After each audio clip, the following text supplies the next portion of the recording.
Hey everybody, welcome back. My name is Abby. I'm with Fitness is Medicine. Today we're going to do another great strength training workout using minimal equipment that you can do in your house. You could take these workouts to your gym if you want, give you good ideas on what to do.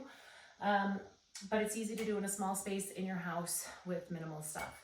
So come into these workouts warmed up and ready to move. 5 to 10 minutes of a cardio workout just to get your heart rate up a little bit, get your muscles and joints warmed up, particularly if you have joint pain or arthritis. It's good to get warmed up so that those muscles are ready to go and your mindset ready for movement. Today we're going to need a few things. We're going to need a bench or a bed and a little bit heavier dumbbell, just one. And then you can use that dumbbell for a couple other exercises that we have. And then I need a lighter set of dumbbells, medium to light, a ball, a fit ball, and that is it. So let's get started. We're gonna do one knee, one arm rows. So I want you to be, if you don't have a bench like this, you can use your coffee table with a pillow or two. You can use the side of your sofa if it's firm. You can use the side of your bed. Drop that weight off the side, but I want your shoulders to maintain stability, be level. So instead of being down here, you wanna stay level, control that weight. So you're gonna drive your elbow towards the ceiling, slowly lower it down. Keep your tummy tight. Notice that my neck is in neutral. I'm looking straight down. I don't want to look up like this or conversely down like this. You want to keep that neck in neutral, keep it happy. Slowly lower that weight down. Remember, stop here where you're level. Squeeze your shoulder blade. 8 and 10. All right, good. Now I'm just going to flip around. If you have a bench, you can also just go to the other side. All right, get in good position to start. Hand directly beneath your shoulder. 1. Control that weight on the way down. Control gravity.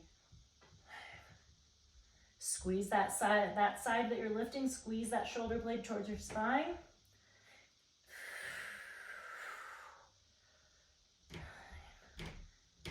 10 and rest. All right, good. I'm gonna push my bench out of the way here.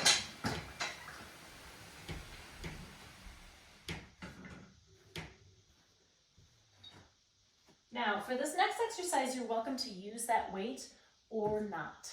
So I'm gonna demonstrate it without. We're gonna do a side lunge into a knee up. So what you can do is you can do the side lunge, bring it here, knee up. Now, you can also, I'm gonna put this a little bit higher. Use a lighter weight than what we were just using. I recommended a pretty heavy dumbbell there. So I want you to go out to the side. Now, when you do that side lunge, this is a good thing to do like at a kitchen counter or something. You wanna sit back. So I'm sitting back into that side. I want my knee over my ankle, sitting back into my heel. Now we're gonna come up, right back over. 3, come up. So it's a little balance as well. So you could do that next to your counter here, sitting back, holding on, or you can use a weight, push, hold back here. 9, 10, and rest. Now we're gonna go the other way. Side lunge, remember you're sitting back, weight is back in your heel, your knees over your ankle. 2, 3, now you don't have to reach like that. I'm just kind of demonstrating like if you were to have a weight in your hand. 6, sit back really well each time.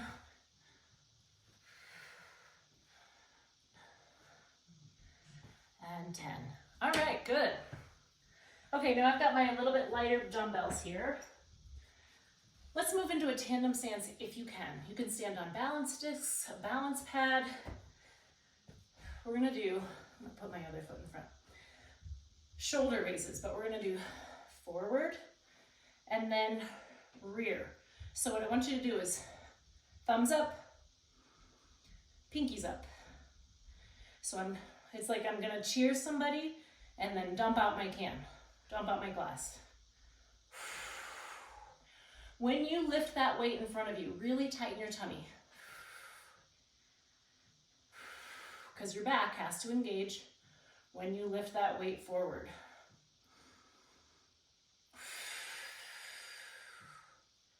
Now, when you go eat both ways, it's not a huge range of motion. I'm stopping before the height of my shoulders here, and this one's only about 2/3 of the way.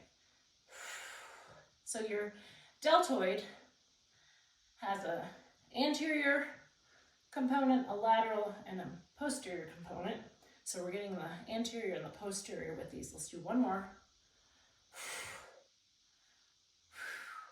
All right, good. Those get hard towards the end because you end up doing double.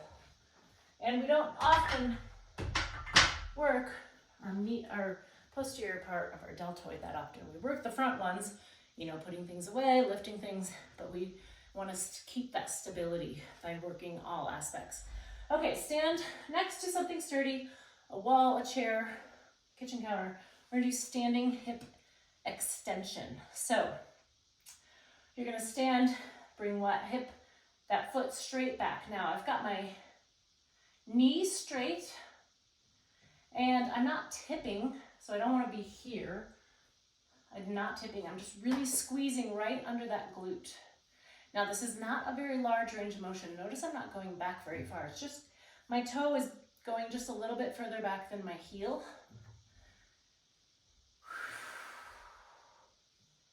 One more.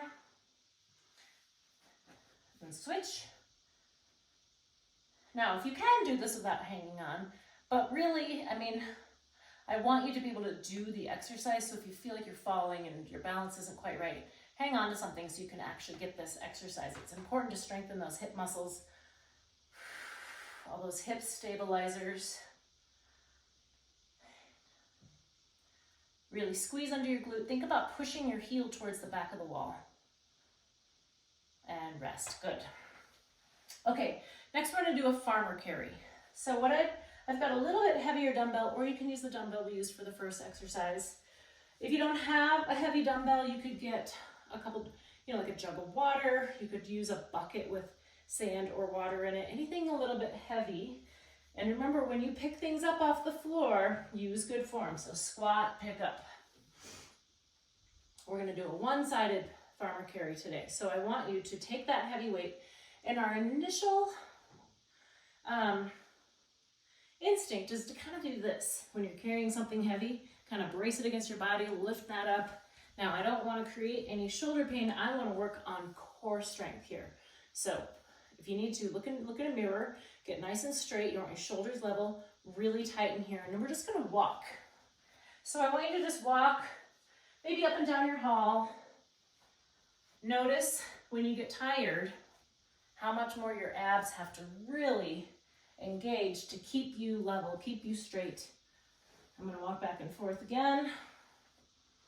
Really feel it in your abs that they're keeping you from hitching it up or from letting it go lower on that side. Now this is something you can practice. All right, I'm going to switch hands. Again, really take that moment to make sure you're level, tummy really engaged. You're working your obliques a lot here, so your obliques are engaging to not let you do this or this. They're really working hard here. You can work on this when you're carrying heavy things. We all carry heavy things, right? Groceries, maybe, you know, a gallon of milk into the house, different things like that. You're carrying heavy things every now and then, and you can do this. You can really work on, and if you really focus on it and you do this until you're a little bit tired, if you're not feeling it at all, grab a heavier weight. And the more tired you get, the more you're going to start to feel it in that opposite oblique. Now, conversely too, don't walk like this. I have a lot of people that will kind of compensate like this. Well, keep that arm close, and you're making those obliques work really hard.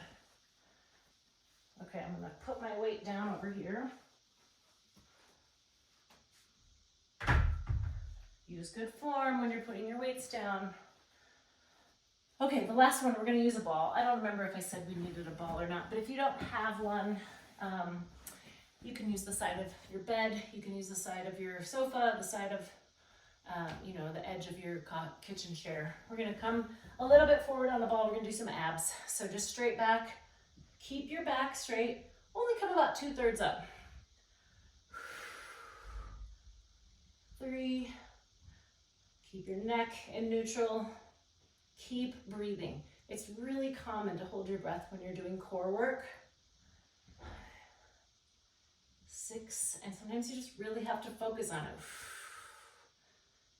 8, 9, and 10. Now, again, with these, as with any, you can do more than 10, you can do less than 10. If you feel like you want more, go ahead and do more, do 20. But keep that nice and slow, keep that range of motion. If you come all the way up like this, everything gets to relax. So you want to go back and just come about, you know, 2/3 of the way up. It does not have to be a large range of motion. All right, go through all of these 1 or 2 more times. Add a little cardio in between, get your heart rate up, and then follow with a good cool down and stretch. If you have any questions or need any modifications, please feel free to reach out either privately or leave a message in the comments. And other than that, have a great workout, and we will see you next time. Thanks, everybody.